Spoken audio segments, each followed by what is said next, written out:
Yo, you guys, this is Blacklist of the Abyss, and you're watching my review for my teen romantic comedy SNAFU, aka Oregairu, episode 7. Alright, and this episode starts off with some shenanigans, I guess you could say, between Komachi and Hiki. And it was fun, it was enjoyable. Komachi's a really good little sister character, so it's just fun seeing the two of them interact with each other. Alright, but after that, we kind of go back and forth in this episode between some fun stuff but also some serious stuff. Alright, because after this, Hiki goes and he tells both Yui and Yukino that he is going to be leaving the club early for the next while. And Yui found out pretty quickly that he's helping Iroha on his own. And Yukino told him that she knew as well back at the end of the episode. And both of them actually made reference to him doing it alone. Yukino kind of understood. Yui didn't like it, but she forced herself to smile when he was saying this because she could kind of understand why he was doing it, despite the fact that she didn't like it. Because at the end of the day, she thinks that the club should have accepted Iroha's request as a club. She thought it might have helped Yukino through this situation. I guess you could say that she's going through.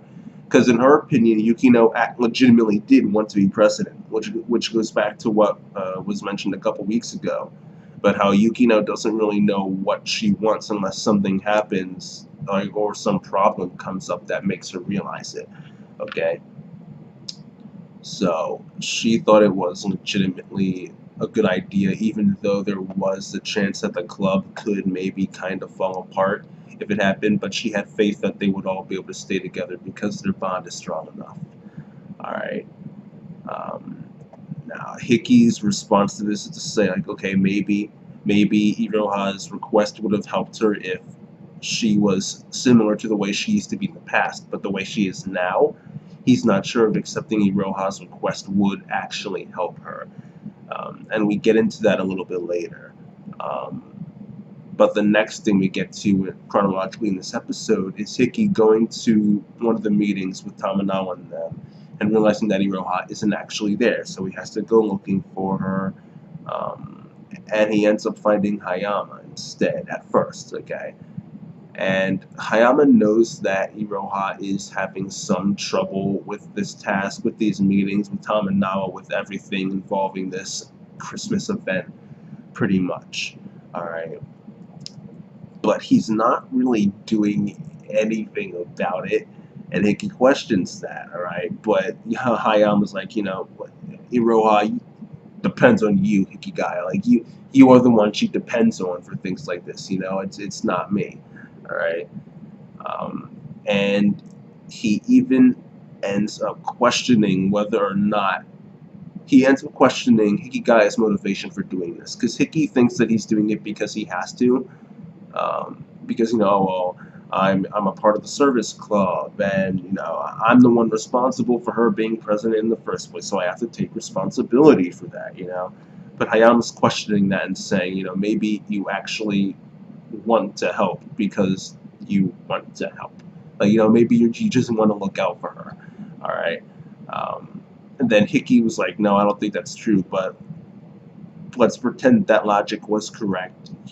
What about you? What does that say about you? You're saying that because I never turn her down when she asks for help, that I'm doing it because I want to help her, but you never turn her down either when she asks you for help. Right? And you have even less time on your hands than I do because I have the service club. You don't.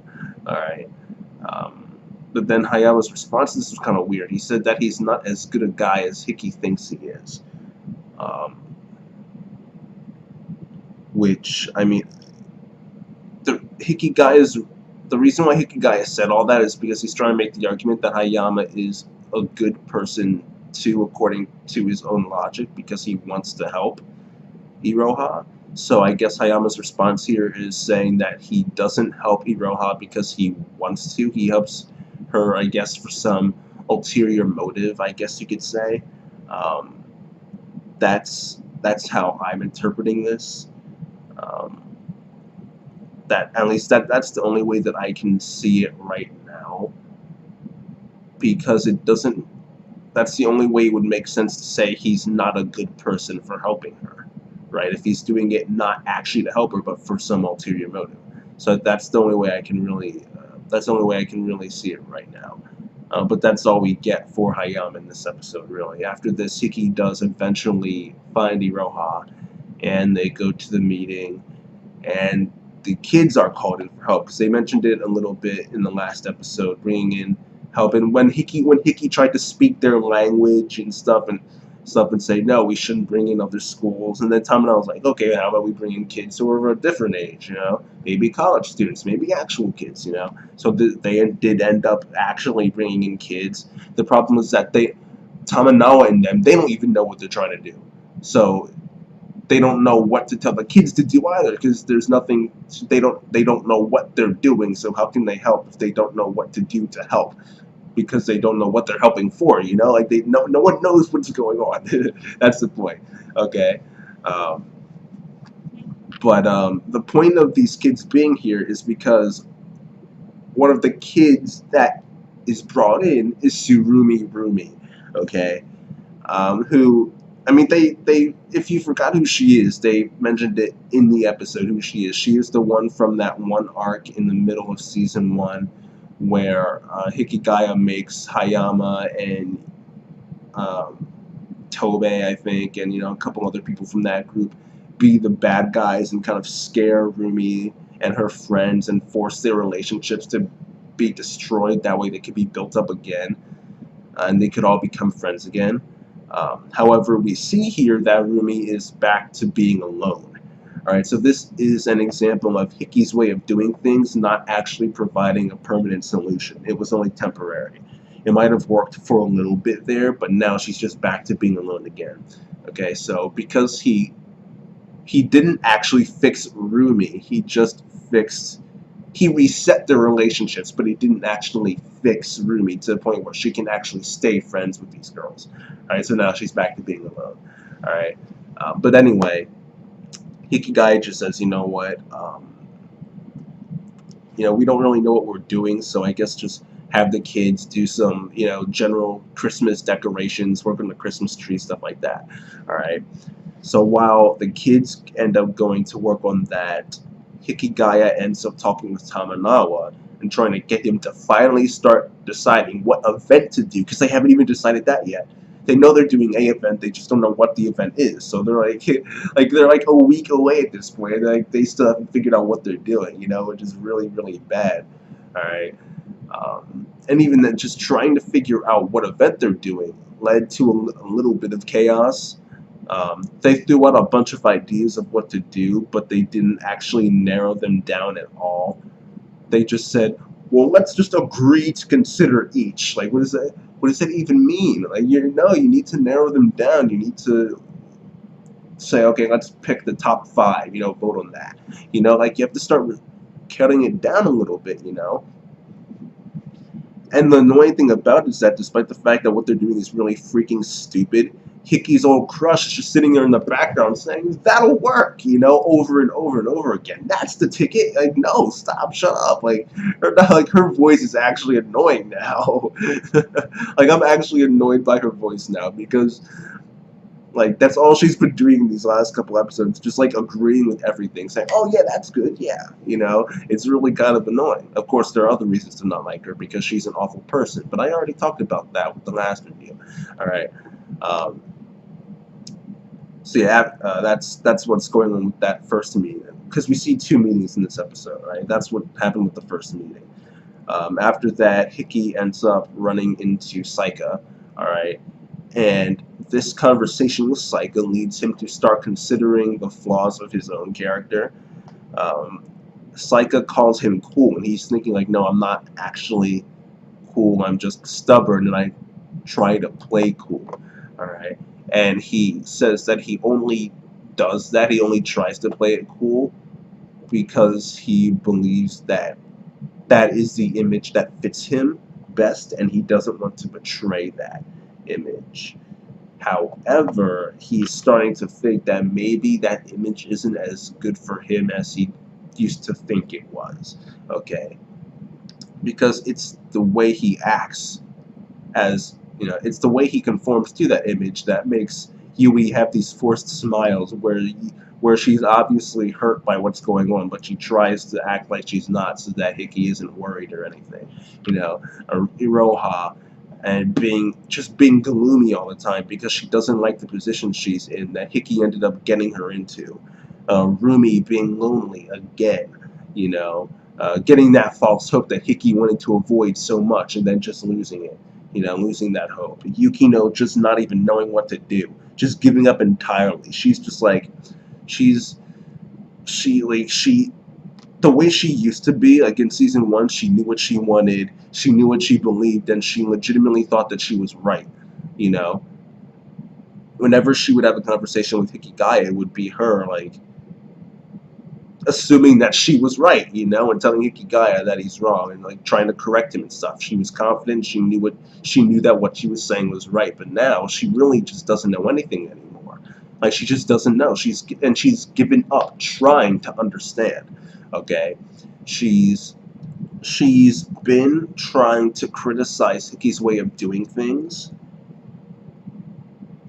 but Hickey's way of doing things usually works for the better. Like, there are situations where they're not permanent solutions, but at least they're solutions, and that's better than what anyone else has been able to come up with, okay? Because her ways, the ways that she thinks of doing things, have never worked as well as Hikigaya's way of doing things, okay? So it's a combination of that, along with the criticism that she's gotten from her sister. It's just caused her to start questioning what she believed and whether or not she's truly right. And now she just doesn't know if what she thought before was right anymore. She just doesn't know. All right. She's become a visibly different character because of all of this doubt. All right, and she just doesn't know what to do. Because if you look at her in season 1 and then look at her now, she's visibly different. You know, I'm not, you know, saying that because of the change in animation studio. Obviously, she looks different because the animation has changed. Right? We went from brain space as a studio to feel. You know, the animation style and character designs are different now. So when I say visibly change, I'm not talking about that. I'm talking about like her actual character, how she carries herself. You know, she is visibly different how she carries herself. All right, but yeah, Yukino, Hickey is thinking about Yukino and how she's changed and how she's kind of just completely unsure of herself now, and she's given up trying to figure out what is right. And he's looking at that, looking at Yui's forced smile and Iroha being sad, Rumi being lonely. He's looking at all of this and saying, I'm the one who's responsible for all that happening. It's me trying to conform to this image that led them to feel this way. So can I really say that that image is the one that's best fit for me? You know. So that was the whole point of this scene with Psyche. It was to make Hickey kind of think, self-reflect a little bit, and perhaps become the impetus for him actually changing into a character that both Yui and Yukino would be satisfied with, one that would make them both happy. But Yui specifically, all right. Now after this, we had a weird scene. Hikigaya ran into Iroha, and they were talking, and then he ends up running into his ex-crush, whose name I don't remember. That's why I keep calling her his old crush. But to be fair, I don't really care enough about her to remember her name, so I just don't like her. I just don't like her. You know, it makes perfect sense for me to not like her, because you're not supposed to like her, because she's just an awful person, all right? But anyway, point is, I just call her Hickey's ex-crush because I don't remember her name, all right? But the two of them end up running into her, all right? And they end up talking a little bit, and during this conversation, the relationship that Hickey and this girl had is brought up by Iroha, because she's wondering, like, how do you two know each other? Like, what happened between you two? All right. And usually this girl would, like, just bring it up and say, oh, yeah, Hikigaya used to have a crush on me. He used to like me. Then she would just laugh in his face about it and just laugh at him, you know. But this time she didn't actually do that. she was actually pretty conservative, and she didn't laugh at him. She was just like, oh, it's, what, like, not, it's nothing, it's all in the past, like, and it surprised me, but it even surprised Hikigaya. You can see him, he's just like, huh? Like, you can see him actually just be like, wait, what? Like, she's not gonna laugh at me, So it makes me think that that might be leading to something, because if you think about it, she got wrecked by Hayama and told that, Hikigaya is friends with girls. He has girls that are close to him that are much better than you. So she knows that he has Yukino, and now he's hanging around with Iroha all the time. Like, they're not even in class anymore. The school is out, meetings are over, probably some, like, random time in the night, maybe even a weekend or something. No, not a weekend. But, like, there's no reason for them to be together. Yet she's walking down the street and she randomly sees the two of them together. Like, it's, maybe she's starting to realize that Hayama was right and that Hikigaya is actually doing pretty well for himself and isn't someone who should be laughed at, who isn't deserving of that. Someone who, as Hayama said, deserves more credit than he's being given by her. So maybe this is the start of her actually gaining some respect for Hikigaya. Alright. Will that lead to her having feelings for him? I don't know. But I do think that this is the start of a change in her character where she actually does begin to respect him. Alright. But after that, we do end up getting to that second meeting that I talked about earlier. And Hikigaya is starting to realize that he's becoming the go-to guy here. Like, originally, when he accepted the request, he was supposed to be supporting Iroha, and helping her run this event, but he's not helping her, he's legitimately running the event. The student council and the other school are going to him for direction instead of Iroha, and he's realizing that, okay? And he realizes that that needs to change because it's not going to help Iroha at all if he's doing everything. So he tries to talk to Tamanawa, and he tries to change things so that Iroha becomes the go-to person. But it doesn't exactly work out. Tamanawa, he's a tough opponent. Okay, he's just a really tough opponent to deal with. He just resists everything, He just resists everything. So Hiki has to try and figure out what his next move is, and he has to try to figure out how he is next going to go about switching the focus back to Iroha. There you go. I was trying to figure out the best way to phrase it. So he's trying to figure that out, and he ends up interrupting himself, kind of, and finally actually interacting with Rumi. Because before, the two of them they had seen each other, they just ignored each other and didn't do anything. They didn't talk to each other, right? But this time they finally interact, and Iroha, she sees oh,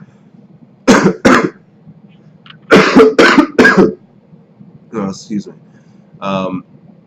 Iroha actually sees them interacting with each other and jokes around with Hiki, saying that he likes younger girls.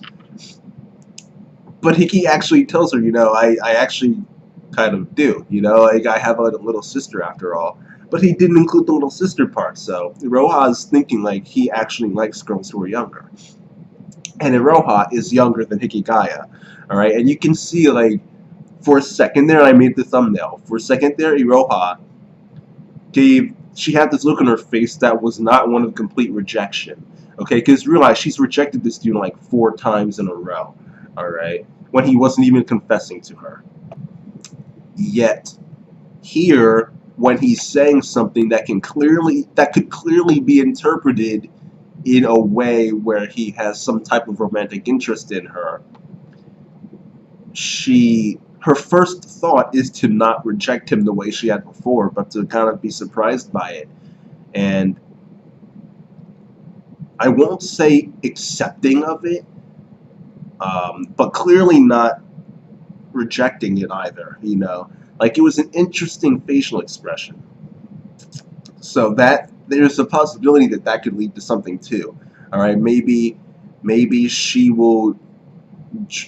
I was going to say join the harem, but it's not really. It wouldn't really be a harem until she joins, because there's Yui and Yukino, but like, who else? Like, I mean, I guess you could say Haruno, but she's not really like. She doesn't really like him. She's just interested in him as a person and how he does things. I guess you could say Psycho. Nah. Yeah, so if she ends up liking him, then it becomes a harem. All right. Um, don't be surprised if Iroha suddenly develops feelings for Hikigaya. Just don't be surprised, because I'm calling it right now. It could happen. All right. But that's it for that part of the episode. After this, there were a lot of parts to this episode. Okay. All right. And the final part is that conversation with Yukino that I mentioned earlier. All right. And you know, the usual her from season 1 would be witty. You know, she's always right. And whenever she, you know, has an argument with Hikigaya, that's the way she is, right? But this time, her immediate reaction, not immediate reaction, but like the way she reacted to Hikigaya confronting her, is to just back away and say, maybe you're right, you know. Whenever he said something that went against what she said,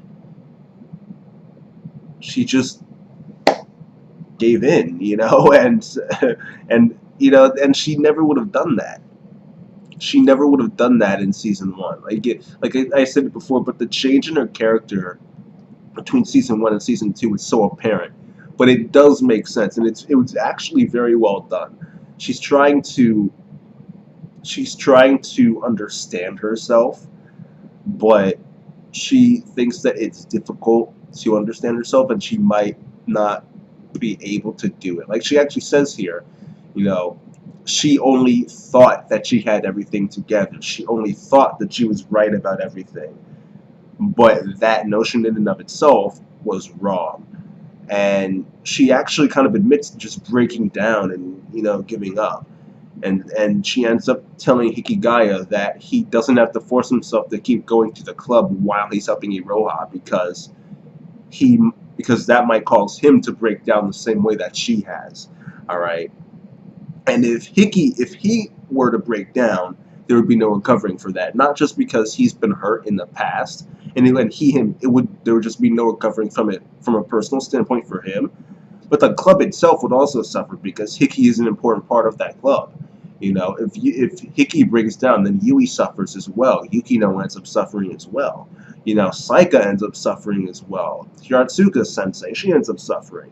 You know, like all these people, it's like a chain reaction. Even Hayama, probably Haruno, all these Komachi, all these people would end up getting hurt if he breaks down. So she just tells him, listen, that's something that can't happen. So if you feel